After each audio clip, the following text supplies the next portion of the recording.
নমস্কার বন্ধুরা, চলে এসেছি একটা নতুন ভিডিও নিয়ে তোমাদের সঙ্গে অনেক দিন পরে। তো তোমরা সবাই কেমন আছো বলো? আশা করি তোমরা সবাই খুব খুব খুব ভালো আছো, আর আমরাও খুব ভালো আছি। আমরা রেডি হয়েছি একটু বাজারে যাবো বলে। আমার ছেলের কাণ্ডটা দেখছো কীরকম দুষ্টুমি করছে, প্রচুর দুষ্টু ছেলে একটা। তো আমরা বেরিয়ে পড়লাম বাজারের উদ্দেশ্যে। আর দেখো রাস্তাটা কি অন্ধকার, তাই না? শীতকাল এরকমই হয়। আর বাজারে দেখেছো কি সুন্দর লাগছে। আর বাজারে চলে এসেছি একটা সোনার দোকানে। কেন বলো তো? আমার বোনের ছেলের অন্নপ্রাশন, তাই চলে এসেছি।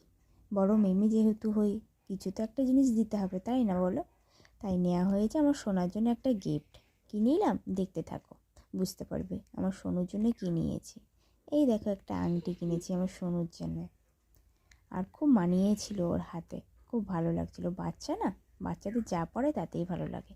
তারপরে দেখো আমার বোন যেহেতু বাইরে জব করে, তাই আমার সোনার জন্য কত কিছু নিয়ে এসছে। আমার ছেলে সব থেকে বাসিটা পছন্দ হচ্ছে। তোমাদের কেমন লাগলো জানিও কিন্তু অবশ্যই। টাটা।